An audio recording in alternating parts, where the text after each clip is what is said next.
Single chassis circular netting machine. আজকে আমাদের experiment হলো টেক ডাউন মেকানিজম নিয়ে। আমরা আগে বলি তারপরে বলবো। এটা এটা হলো আমাদের conventional single chassis circular netting machine. আজকে আমাদের এক্সপেরিমেন্ট হলো টেক ডাউন নিয়ে। স্বাভাবিকভাবে আমরা টেক ডাউন যে এতক্ষণ যে দেখালো, ব্রিফ করলো, আমাদের কাছে মনে হয়েছে যে টেক ডাউন মনে হয় খুব স্বাভাবিক একটা বিষয়।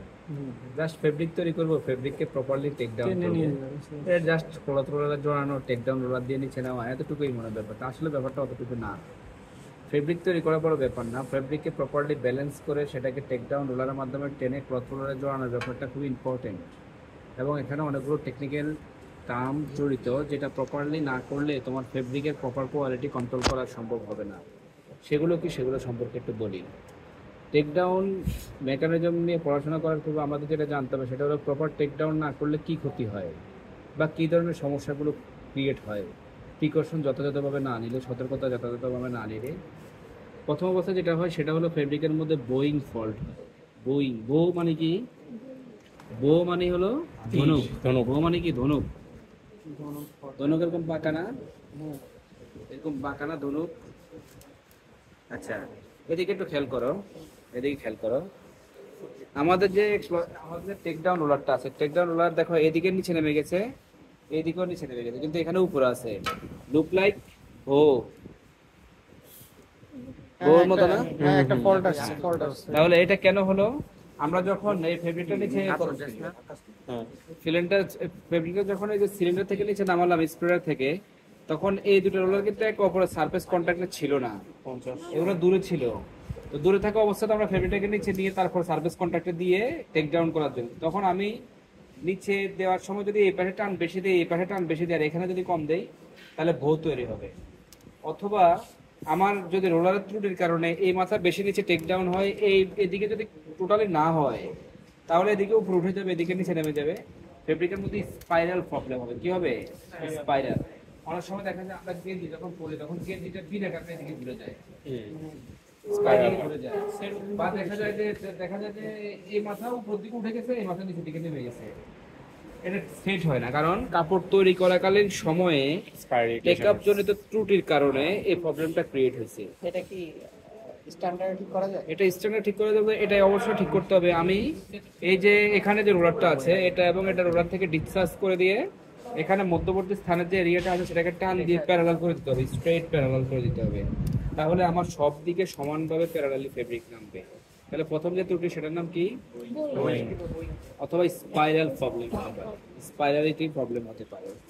আরটা হলো ডায়ামার্ক। কি মার্ক? ডায়ামার্ক। এখানে যে ফেব্রিকটা আছে সেটা টিউবুলার ফর্মে হচ্ছে, টিউবুলার শেপে হচ্ছে। আমরা যখন এই ফেব্রিকটাকে স্প্লিট করে নিচে নামাচ্ছি দুটো রোলারের মধ্যখানে, তখন এই বরাবর এবং এই বরাবর কাপড়ের মধ্যে বাঁশ পড়ে যাচ্ছে না? এই যে সাইড বরাবর এই যে বাঁশ, এবং এদিকেও বাঁশ পড়বে না? এখন আমি বলবো যে না, এদিকে এবং এদিকে বাঁশ ফেলবো না। বাঁশ যদি না ফেলে, কাপড়কে যদি দুটো রোলার দিয়ে প্রপারলি একটা সারফেস কন্ট্যাক্টে চাপ দিই না, ধরে নিচে নামবে না। তাহলে এখানে চাপ দিলে একটার উপরে অবস্থা কোনো সমস্যা নাই, কিন্তু সাইড বরাবর চাপ দিলে, যেমন আমরা জামা যখন আয়রন করি তখন এই জায়গা বরাবর বাঁশ দিই না? বাঁশ দিলে এখানের বাঁশ আর এখানের বাঁশ কি সেম? এখানে তো স্ট্রেট অবস্থায় থাকে, এখানে তো বাঁশ থাকে। তাহলে এই বাঁশটা এই যে ফেব্রিকটা মেশিনে হচ্ছে, এটার ক্ষেত্রে কোনো প্রবলেম না। এটা একটা নর্মাল ওয়াটার দিয়ে ওয়াশ করলে চলে যাবে। কিন্তু কিছু কিছু সেনসিটিভ ফেব্রিক আছে যেটাকে আমরা ডায়ামার্ক যাতে না আসে সেই ব্যাপারে খুবই সতর্ক থাকি। সেটা হলো যেগুলোর মধ্যে আমরা স্পান্ডেক্স অথবা ল্যাকড়া ইউজ করি। ল্যাকড়া ফেব্রিকের মধ্যে যদি এরকম ডায়ামার্ক ক্রিয়েট হয়, তাহলে সেটা সহজে রিমুভ হয় না। আমরা অনেক ধরনের ট্রিটমেন্ট করছি ডায়ামার্ক ক্লিন করার জন্য, কিন্তু সেটা পারিনি।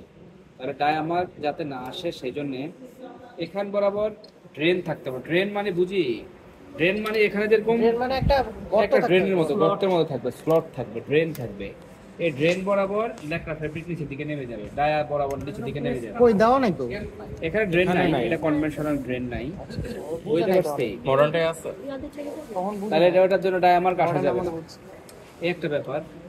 আরটা হলো আমরা ওপেন উইথ ফেব্রিককে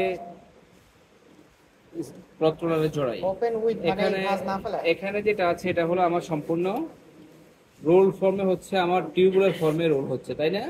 কিন্তু ওপেন উইথ ফর্মে যদি হয়, এখানে যেরকম একটা স্প্রেডার আছে, এই স্প্রেডারটাকে বলা হয় ক্যাটরেক্স অথবা ক্যাট্রাটেক্স অথবা অফেন উইথ স্প্রেডার। ওপেন হচ্ছে ঠিক আছে। Open with spreader, open with spreader যেটা আছে সেটা এখানে দেখুন টিউবুলার ফেব্রিকটাকে টিউব করতে, কিন্তু ওপেনুলার ফেব্রিকে দেখা যায় যে পুরো ফেব্রিকটাকে এখানে এই দুটো রড আছে, এই দুটো রডের মধ্যে একটা ক্লাম থাকে, এই ক্লামের মধ্যে এরকম নাইফ সেট করে দেওয়া থাকে। নাইফ হলো আমরা কাটিং এর জন্য কেটে নিচে পড়বে।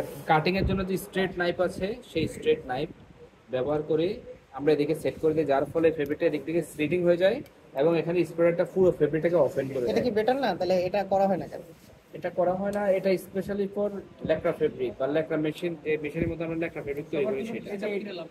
এখন আমি তোমাকে একটা জিনিস বুঝাই, একটা জিনিস তোমাকে আমি বুঝাচ্ছি, দেখো আগে বুঝো। আমি একটা জিনিস বলি তোমাকে, এই সবার জন্য প্রযোজ্য। আমি যা বলবো তোমার লাস্ট পর্যন্ত সব কোশ্চেনের উত্তর পাবা, শুধু মনের মধ্যে রাখো।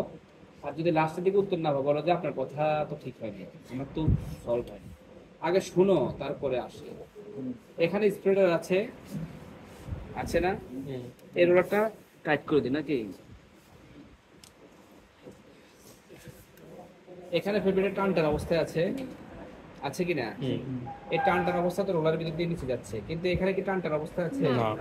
এই অবস্থা যদি এই ফেব্রিকটা যদি নরমাল ফেব্রিক না হয় স্পন্ডেক্স ফেব্রিক হইতো, তাহলে এখানে একটা টাইট, এখানে লুজ, এখানে টাইট, এখানে লুজ, এখানে টাইট, এখানে লুজ, আনইভেন টেনশন থাকতো না লেখাগুলো ফেব্রিকের মধ্যে।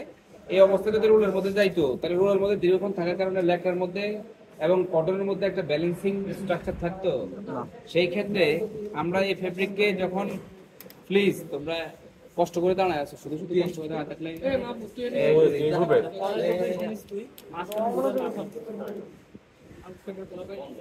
এখানে যেটা আছে এটা যদি এবার ভাঁজ অবস্থায় রোলারের মধ্যে জড়াতাম আমরা, তাহলে রোলারের মধ্যে জড়ানোর ফলে দীর্ঘক্ষণ থাকার কারণে ফেব্রিকের মধ্যে এই যে স্ট্রাকচারাল কিছু পরিবর্তন চলে আসতো, যার জন্য আমরা যখন স্পান্ডেক্স চালাই তখন ফেব্রিককে এভাবে ওপেন উইথ করে দিয়ে বড় উইথে ফেব্রিকের ওপেন উইথ ফর্মে জড়াই।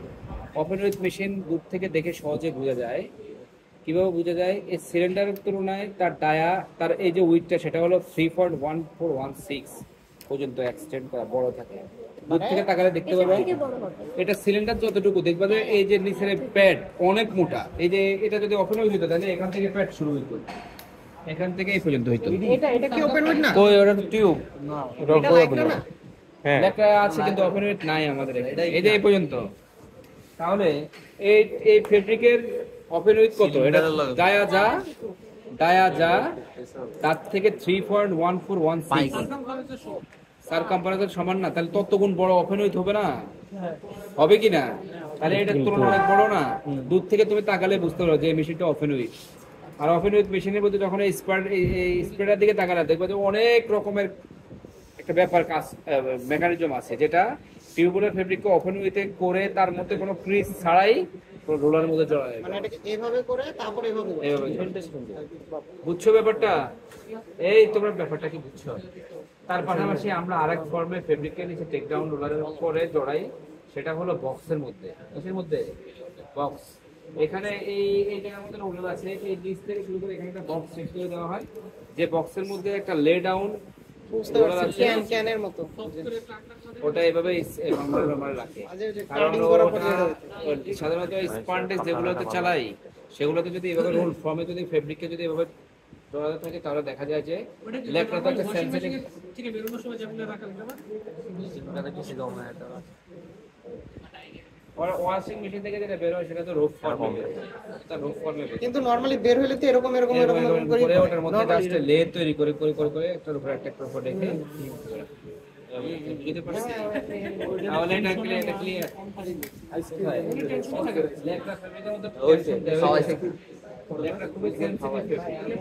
লেখা ফেব্রিকের মধ্যে যত টেনশন লেস ফেব্রিকের মধ্যে জড়াবা বা টেনশন লেস অবস্থায় কেকের মধ্যে রাখবা বা ক্যানের মধ্যে রাখবা বা যাই বলি বক্সের মধ্যে রাখবা, তত তোমার ভালো কোয়ালিটি পাবা। পরবর্তী পদগুলো কি করতে হবে এখানে কি এতটুকু কি বুঝছি? তাহলে আমাদের আরেকটা ব্যাপার আমি বলি, সেটা হলো আমরা জানি যে স্টিচ লেন্থ তথা জিএসএম নিয়ন্ত্রণ করার জন্য আমরা ক্যাম থেকে কাজ করি।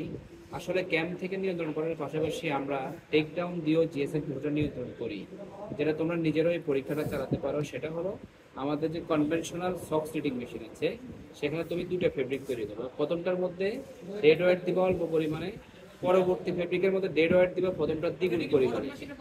তখন তো হালকা হবে, দ্বিগুণ পরিমাণে তখন তো তখন দেখা যাবে যে ডেনসিটি হালকা, তখন তারপরে জিএসএম কাটবা দেখবা যে অটোমেটিক্যালি দুইটার মধ্যে 20 পর্যন্ত পার্থক্য পাবা। তাহলে আমার ফেব্রিক যখন নিডেল এবং সিঙ্গেল লুপ তৈরি করে তখন টেনশনের উপরে লুপ লেন্থের একটা প্রভাব কাজ করে। আমি যদি টেনশন কমিয়ে দিই তাহলে ফেব্রিকের ডেন্সিটি অনেক বেশি ডেন্স হবে, আর যদি টেনশন অনেক বাড়িয়ে দিই তাহলে ফেব্রিকটা স্ট্রাকচারালি কিছু পরিবর্তন আসবে যেটা জিএসএমকে সরাসরি প্রভাবিত করে। তাহলে শুধুমাত্র টেক ডাউনের দ্বারা যা আমরা টেক ডাউন করি তা কিন্তু না, আরো কিছু ব্যাপার আছে। মূলত লুপ তৈরি করার কাজ করে সিঙ্কার এবং নিডেল। তাহলে নিডেলের উপর অংশটা কিন্তু শার্প। তো স্বাভাবিকভাবে আমরা নিটিং এর জন্য যে সুতাটা ব্যবহার করি সেটার মধ্যে টিপিআই কম থাকে। টিপিআই কম থাকা মানে ইমপারফেকশন থাকে, ইমপারফেকশন মানে কোনো জায়গায় চিকন কোনো জায়গায় মোটা থাকা। তো স্বাভাবিকভাবে দুর্বল জায়গা দিয়ে যখন নিডেল লুপ তৈরি করতে যায় তখন অধিক বা অতিরিক্ত টেক ডাউন টেনশনের কারণে অনেক সময় সুতা ব্রেকেজ হয়। ব্রেকেজ হলে ফেব্রিকের মধ্যে লুপ আসে, ছিদ্র আসে, তাহলে লুপের জায়গাটা ফাঁকা থাকে আর কি, এখানে লুপ ছিঁড়ে যায়, অনেক সময় ছিঁড়ে যায়। অতিরিক্ত টেনশনের টান দিলে অনেক সময় ছিঁড়ে যায়। ঠিক আছে, অনেক সময় দেখা যায় দেখা যায় আমরা ভালো গেঞ্জি কিনে নিয়ে আসি কিন্তু কদিন পর দেখি এখান থেকে ছিদ্র হয়ে গেছে, এখান থেকে ছিদ্র হয়ে গেছে। মানে ওই সুতাটা মানে ভিতরে তো আমরা যখন সুতা তৈরি করি তখন তো সেটা তো একটা রিং এবং ট্রাভেলার সেটার মধ্যে একটা নির্দিষ্ট ইয়েতে লুইস দেয়। তো এভাবে টান দেওয়া অবস্থায় মানে দুর্বল হয়ে যায়। পরবর্তীতে আমরা ওয়াশ করে যখন মুভ করতে তখন সুতা একটা বেশি স্প্লাইস জোন যেরকম হয় যে স্প্লাইসটা আউট হয়ে যায়, স্প্লাইস আউট হয়ে গেলে তখন ছিদ্র হয়ে এটা বেশি রাখলে প্রবলেম কি ছিল? তুমি তো এই জিনিসটা আলাদা, তুমি তো না উইভিং এ নরমালি টুইস্ট বেশি থাকে। না না আমি ওটা বুঝছি, কিন্তু এখানে প্রবলেম কোথায় যদি বেশি দেওয়াই হতো? আচ্ছা ভাই, টেক ডাউনে যেটা বললেন টমেটো একজনের উত্তর দিয়ে আগে বাসা বাড়িতে তো আমার কাপড় আয়রন তো এই স্টি পাই না, লুঙ্গি সিপানোর অভিজ্ঞতা আছে। লুঙ্গির মধ্যে আজকে হালকা পরিমাণে একটু টুই দিয়ে দেখবা লুঙ্গিতে কত সফট, আর যদি বেশি পরিমাণে টুই দিয়ে দেখবা লুঙ্গি হার্ড হয়ে গেছে, হার্ড হয়ে যায় না। তাহলে আমাদের এখানে যে সুতাটা আছে সেই সুতাটা যত বেশি ফ্লেক্সিবল হবে তত